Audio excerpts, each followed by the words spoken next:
kita sering terlena oleh kejayaan masa lalu, masa silam.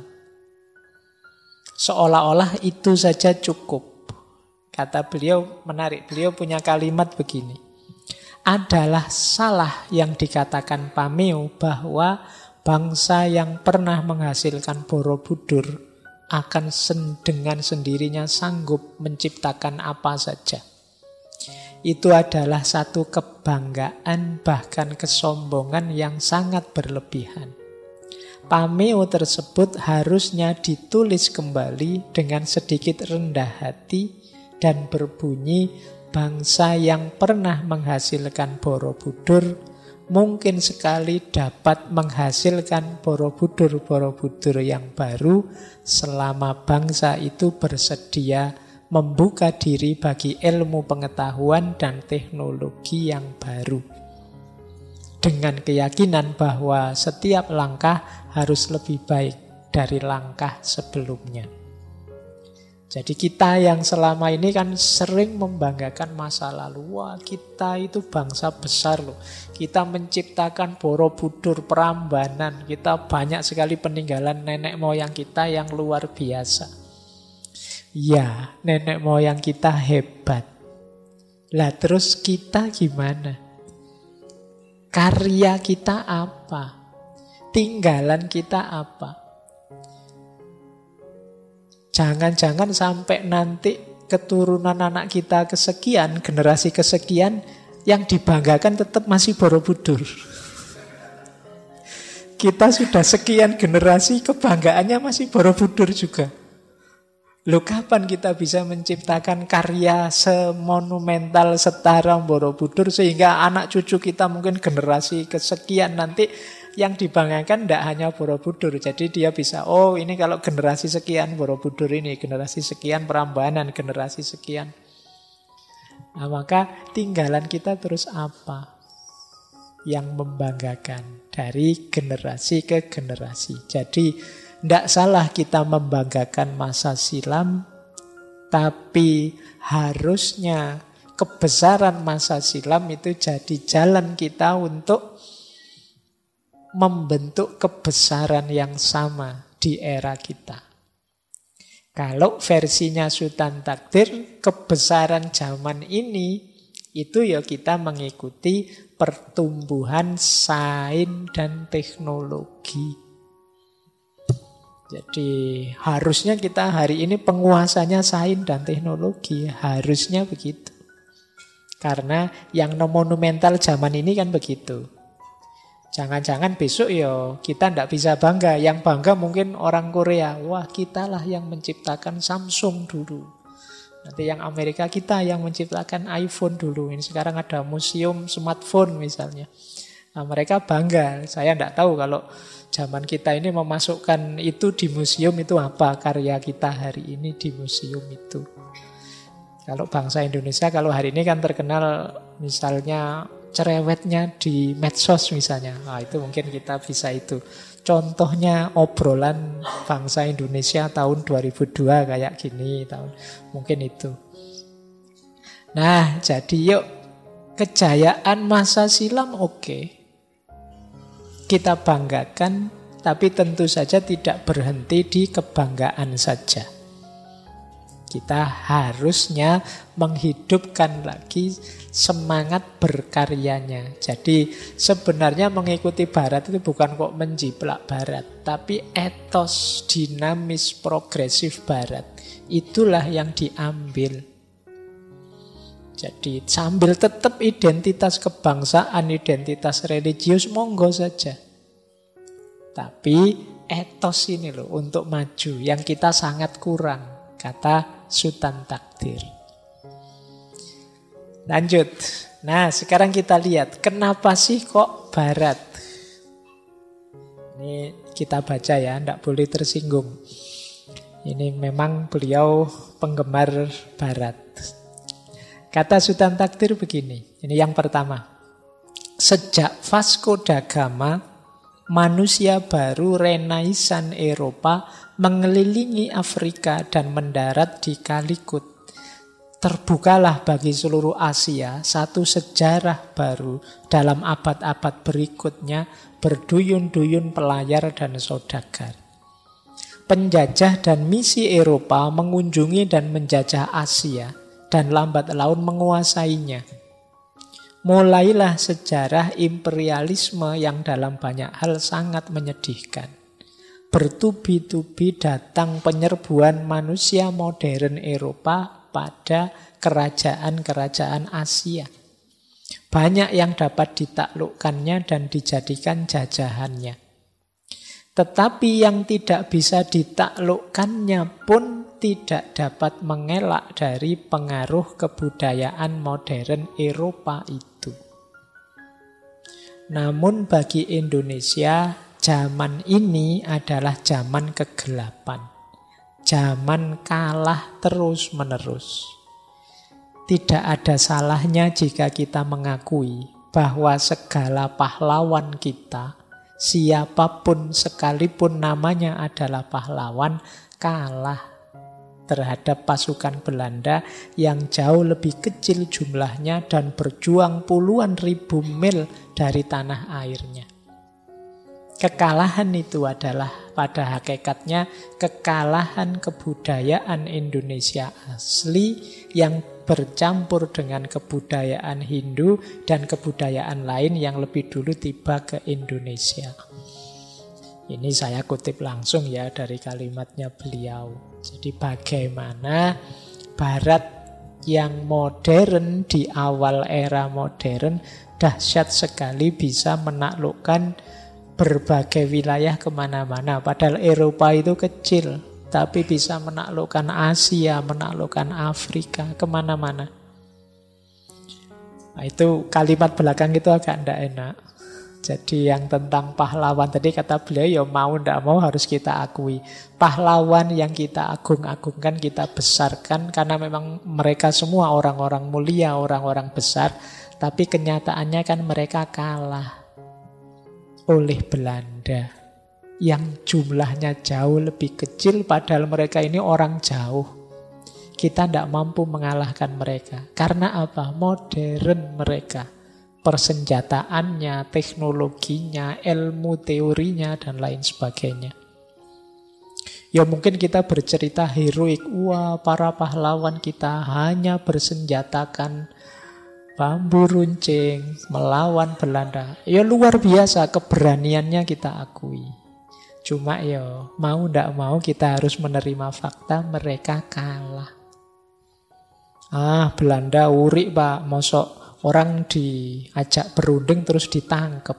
Ndak etis itu namanya. Wah itu ya siasatnya dia begitu biar bisa menang. Jadi kita kurang hati-hati.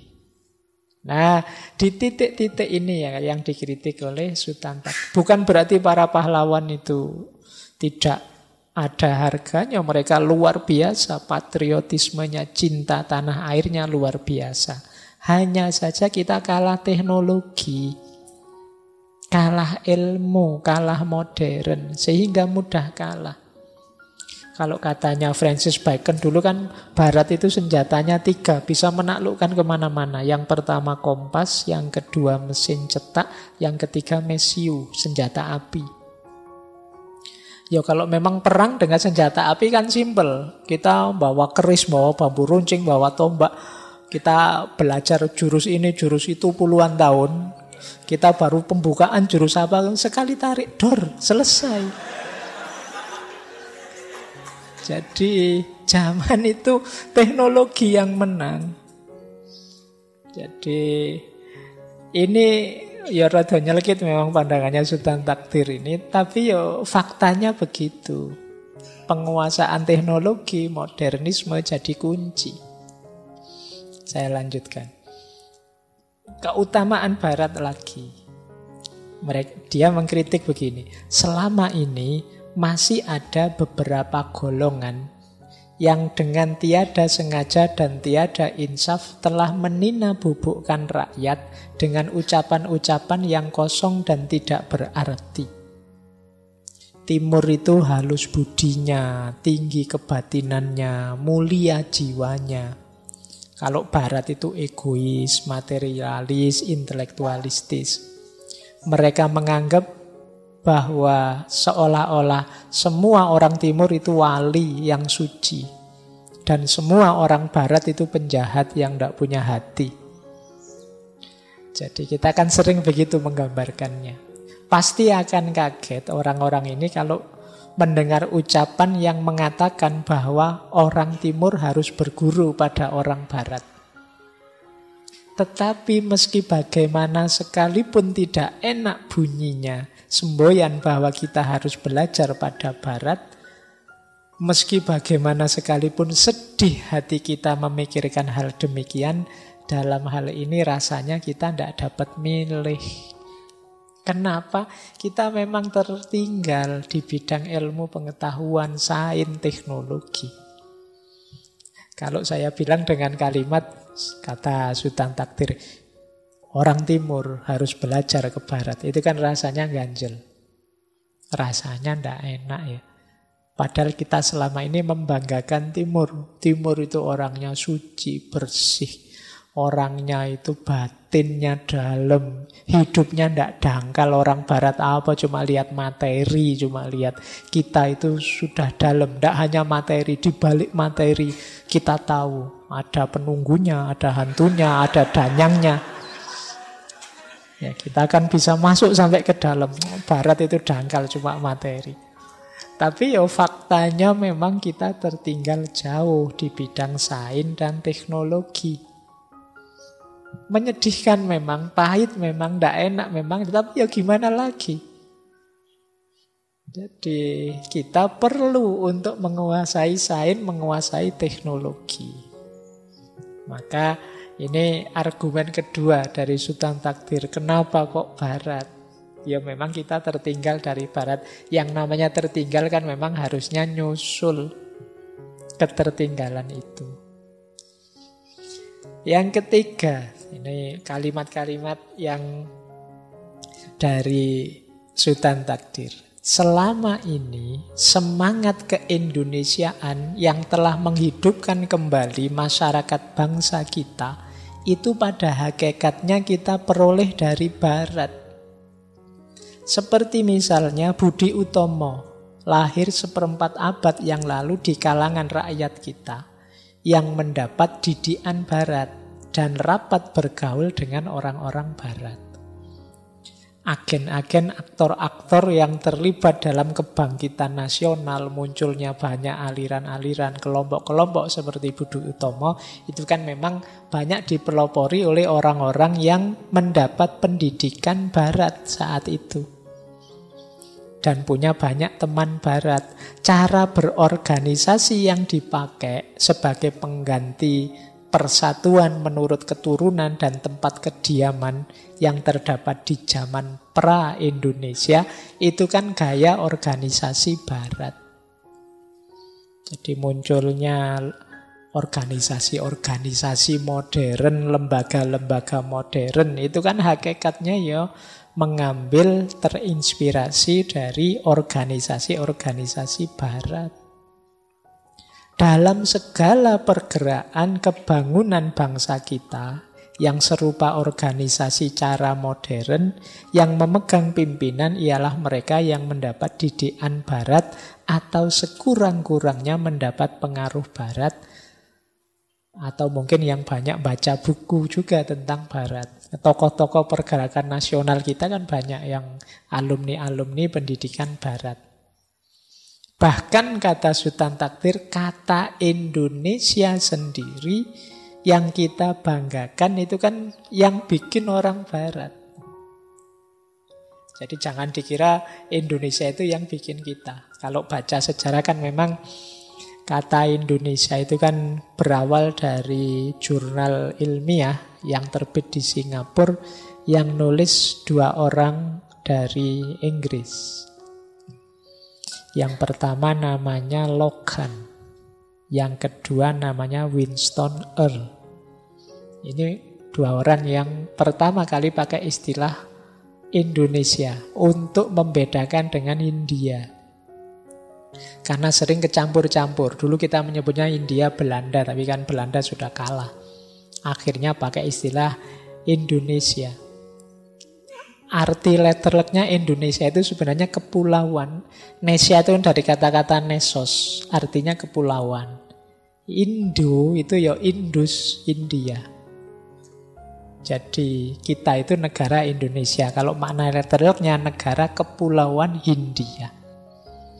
Zaman dulu untuk membedakan itu pakai istilah Hindia Belanda karena kita dijajah oleh Belanda. Lu asal-usulnya itu. Jadi bukan ada wali yang kemudian dapat ilham, tidak begitu. Ya, itu sekitar tahun 1854-an lah. Nanti dipakai oleh para tokoh pejuang kita, misalnya muncul Harian Indonesia Merdeka, itu tahun 1924-an. Jadi maka kata Sultan Takdir, ngapain sih gengsi-gengsi dengan Barat?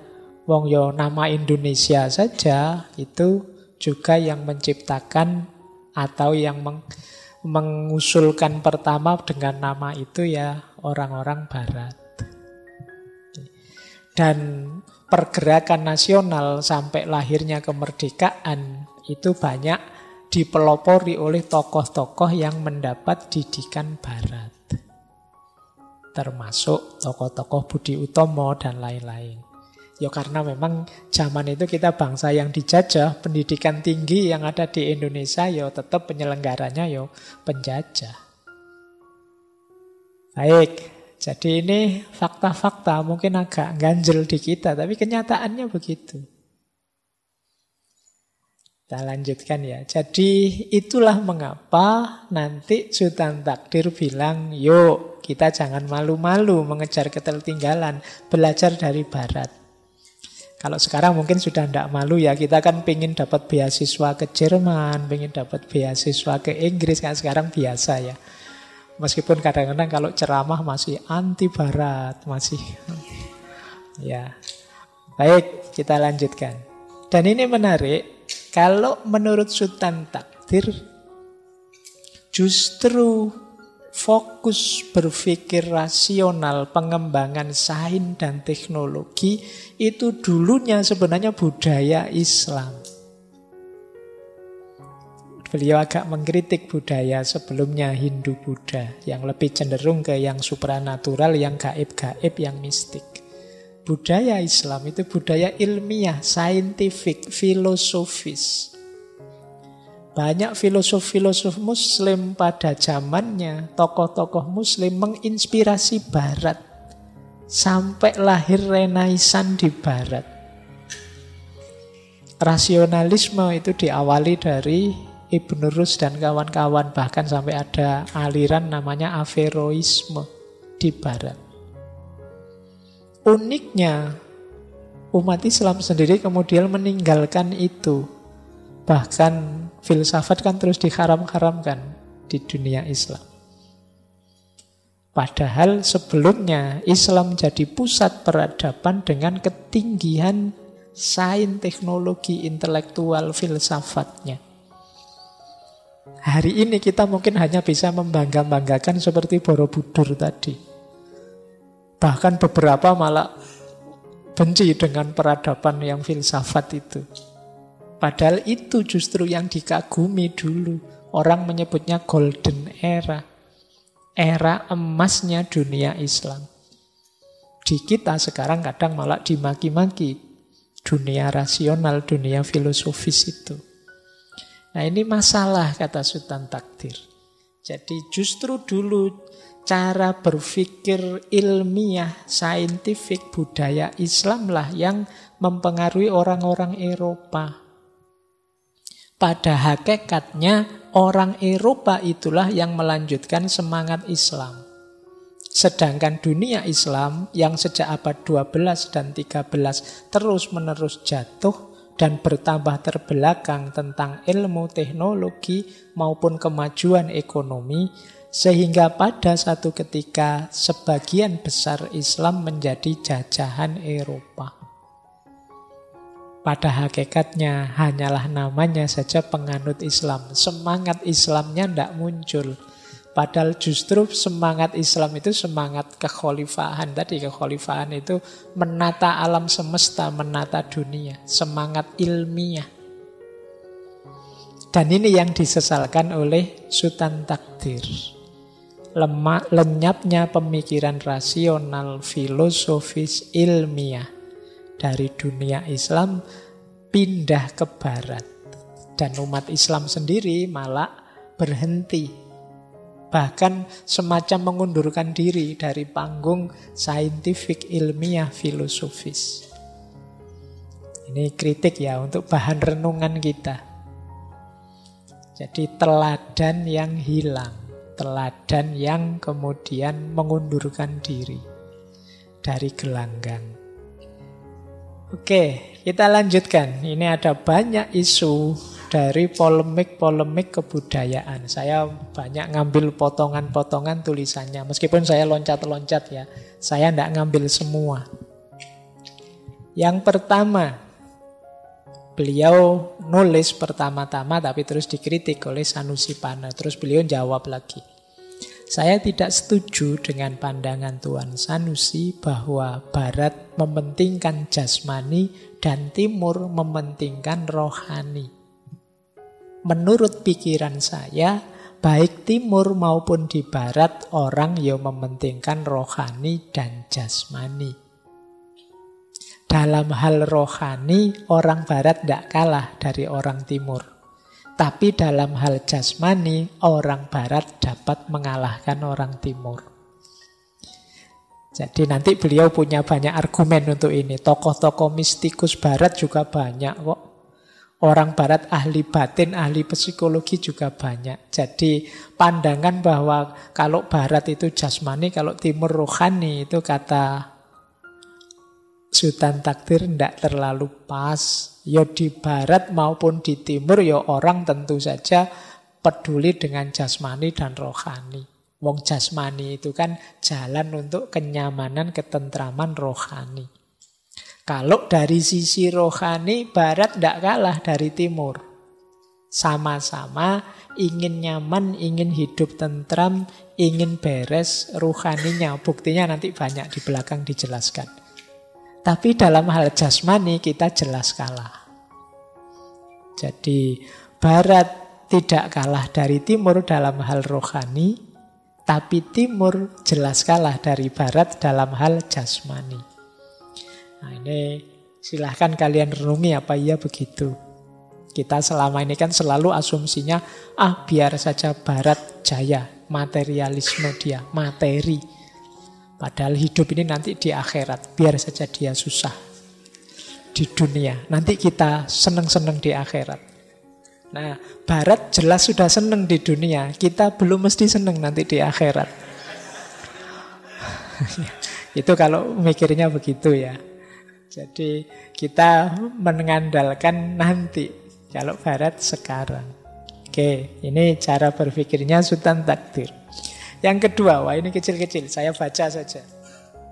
Ini di tulisannya yang sintesis Barat dan Timur. Ini semacam lanjutannya tadi. Saya ingin mengingatkan kaum terpelajar kita akan satu hal. Jangan terjebak pada pernyataan bahwa Barat itu hanya intelektualistis, individualistis. Sedangkan Timur itu agamais, luhur batinnya, mulia rohaninya. Pandangan yang demikian ini menipu diri kita sendiri. Tidak benar bahwa Barat hanya besar dalam hal lahiriah, kebendaan, dan otak saja. Kebudayaan sehebat kebudayaan Barat sekarang ini tidak mungkin dapat berdiri jika tidak ditopang oleh budi yang luhur, batin yang mulia. Ya mungkin kita begitu, kata Sultan Takdir, kita hanya bergaul dengan orang-orang dagang, dengan kaum buruh bangsa Eropa. Di jalan-jalan kita melihat pakaian perempuan Barat yang menyolok mata. Di restoran kita melihat pelaut Eropa yang mabuk-mabukan. Dengan sekilas kita langsung menyimpulkan bahwa Barat itu tidak punya kehidupan batin, moral barat itu tidak begitu tinggi dan barat itu tidak punya keluhuran budi. Hanya lihat itu saja, wong karena memang kita lihatnya yang itu-itu. Wah, orang barat kalau pakaian mini-mini, lah ya memang itu yang kita lihat. Kita tidak lihat yang lain. Wah, orang barat suka mabuk-mabukan, ya memang kita lihatnya itu saja. Padahal kata Sultan Takdir kita lupa bahwa selain yang jelek-jelek yang selalu kita lihat untuk bahan kritik itu, yang setiap hari kelihatan dalam pergaulan di negeri kita ini, masyarakat Eropa itu juga banyak yang dari kalangan ahli filsafat, ahli agama, kaum pujangga. Kan banyak pujangga-pujangga barat, rohaniwan, tokoh agama. Di samping itu mereka ahli pengetahuan, ahli teknik. Dalam sejarah barat pun kita temui ada ahli mistik, ada Agustinus, ada Bernard van Clairvaux, ada Eckhart, ada Rusbrook, ada Luther, ada Calvin, ada Muller, banyak tokoh-tokoh mistik spiritual. Boleh jadi mistik barat berbeda dari mistik timur. Boleh jadi mistik Nasrani berbeda dari mistik Buddha. Pada hakikatnya kan sama. Dua-duanya merupakan upaya jiwa mencari kehidupan abadi dengan asal mula kehidupan. Jadi jangan dikira barat itu yang materi-materi saja, yang seneng-seneng lahiriah saja, ya karena kita lihatnya itu saja. Coba kita lebih jeli melihatnya, membaca sejarahnya barat, juga banyak tokoh-tokoh spiritual, tokoh-tokoh rohani, tokoh-tokoh agama. Jadi ini pandangannya Sultan Takdir untuk mementahkan pandangan, barat kok ditiru, barat itu orang ateis semua, orang anti akan sering begitu, orang tidak ngerti agama semua. Perempuannya kalau pakai baju mini-mini semua. Nah kan kita sering begitu yang citranya barat. Culas semua, curang semua. Kan kita hanya melihat itu. Tidak mungkin, kata Sultan Takdir, jadi peradaban yang kokoh sampai hari ini kalau isinya hanya orang-orang yang itu saja. Kalau isinya hanya orang pakai rok mini saja, ya tidak akan jaya dia. Kalau isinya hanya orang-orang mabuk-mabukan saja, tidak mungkin sukses sebesar itu sekarang. Jadi ini saya baca versi Sultan Takdirnya ya, bukan jawaban-jawabannya. Jawaban-jawabannya antara lain kita jelaskan minggu depan. Tapi sampai titik ini kita pahami dulu, itu yang ada di pikirannya Sultan Takdir.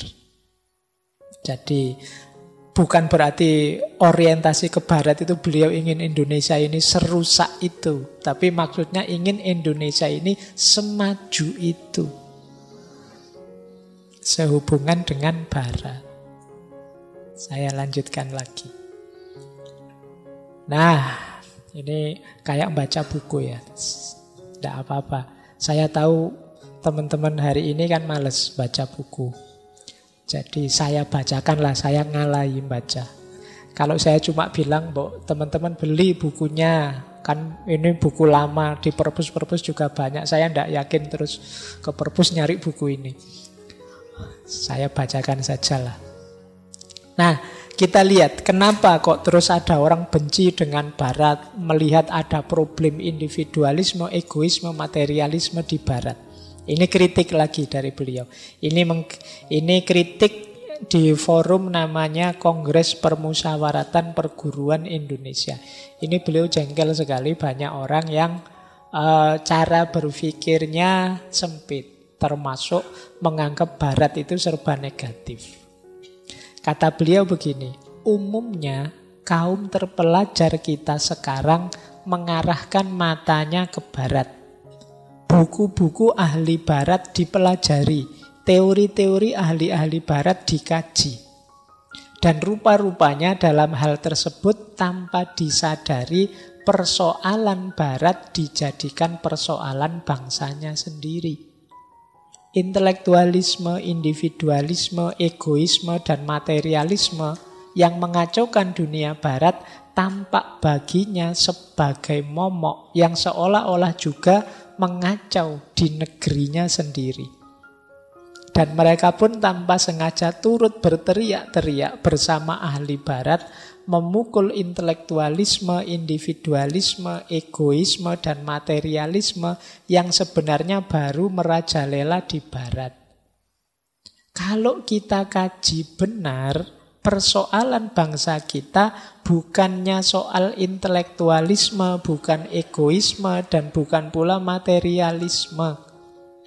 Kalau kita analisis masyarakat kita dan sebab-sebab kekalahan bangsa kita berlomba dengan bangsa-bangsa di dunia, nyatalah pada kita bahwa mandeknya, matinya, tidak semangatnya masyarakat bangsa kita karena selama berabad-abad kurang memakai otaknya. Jangan tersinggung ya, mungkin zaman itu kata-kata otak itu masih sopan. Ya. Kurang sifat egoismenya, yang saya maksudkan dalam arti positif. Kurang sifat materialismenya. Dalam hal kecerdasan, berabad-abad bangsa kita jadi parasit. Hidup seperti benalu yang menempel ke masa silam. Bangsa kita tidak mau mengasah otak dan berpikir kreatif. Hanya mengikuti arus kebiasaan. Perasaan pribadi, kepribadian di dalam bangsa kita dimatikan. Karena dalam masyarakat kita yang lama, setiap orang terikat oleh bermacam-macam ikatan. Adat istiadat, tahayul, pikiran, dan pandangan yang bukan-bukan. Jadi di sini Sultan Takdir mengkritik kita itu, mengkritik Barat bahwa Barat itu individualistik, Barat itu egois, Barat itu materialistik. Karena kita membaca buku-bukunya Barat, membaca kritik-kritiknya orang terhadap Barat. Padahal seandainya ini masalah, itu masalahnya orang Barat, bukan masalah kita. Masalah kita tidak di situ. Kalau kita belum sudah, wah jangan belajar dari Barat, nanti kita individualis, materialis. Padahal problem kita justru di situ. Kita selama ini kurang mandiri. Kita selama ini yaitu tadi tidak mau berpikir sendiri. Kita selama ini tidak cerdas. Jadi kita belum mikir sama sekali, sudah takut salah mikir. Sederhananya itu. Barat sudah mikir hasilnya banyak, kemudian muncul efek-efek. Ya biasa, tidak masalah, tidak apa-apa. Tinggal diatasi efeknya. Nah, kita yang belum apa-apa sudah ketakutan.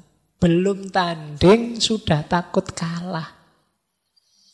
Ini yang dikritik oleh Sultan Takdir. Ya bahwa ada masalah individualisme, egoisme, materialisme, iya. Tapi itu masalah semacam obat, itu efek sampingnya. Di samping banyak kemajuan yang diraih oleh Barat. Kita belum apa-apa sudah takut efek sampingnya. Sementara arus besarnya tidak kita senggol. Jangan mikir nanti kamu keliru. Akhirnya tidak mikir tenang. Gitu loh. Orang yang paling banyak ngomongnya, pasti dia paling banyak salahnya. Akhirnya tidak ada yang ngomong. Kan sederhananya begitu. Ya ngomong saja, nanti kalau ada salahnya ya diluruskan. Kan harusnya begitu. Tapi akhirnya malah tidak ngomong semua. Bayangkan kalau saya pakai prinsip itu, kalau pas ngaji filsafat, Pak Faiz diinget-inget loh, yang paling banyak ngomongnya, paling banyak salahnya. Dosaku paling akeh. Saya paling banyak omongnya. Cara memahaminya tidak begitu. Maksudnya paling banyak omongnya, paling banyak salahnya itu ya kalau ngomong hati-hati. Karena kalau kita ngomong kemungkinan salah. Tapi kalau kita diam saja, tidak ngomong, tidak melakukan apa-apa, ya kita tidak mencapai apa-apa. Ya memang kalau kita menggunakan akal agak bablas, ya jatuhnya intelektualisme. Kalau kita belajar tentang sains, kemudian mempelajari sisi empiris alam semesta, bisa saja bablas jatuhnya materialisme. Tapi itu kan eksesnya. Bisa juga kok, tidak harus ke sana. Jadi ribut-ribut di kongres ini tentang ketakutan egoisme, individualisme, materialisme itu bagi Sultan Takdir salah sasaran. Itu bukan problem kita. Problem kita masih problem awal. Itu mungkin kayak hari ini gimana caranya Indonesia ini bisa mengembangkan postmodernisme. Lah kita modern aja belum. Sudah minta pos. Iya, pos itu kan pasca setelah modern mau apa? Lah kita modernnya belum. Mau dijujuk langsung postmodern misalnya. Nah ini cara yang dikritik oleh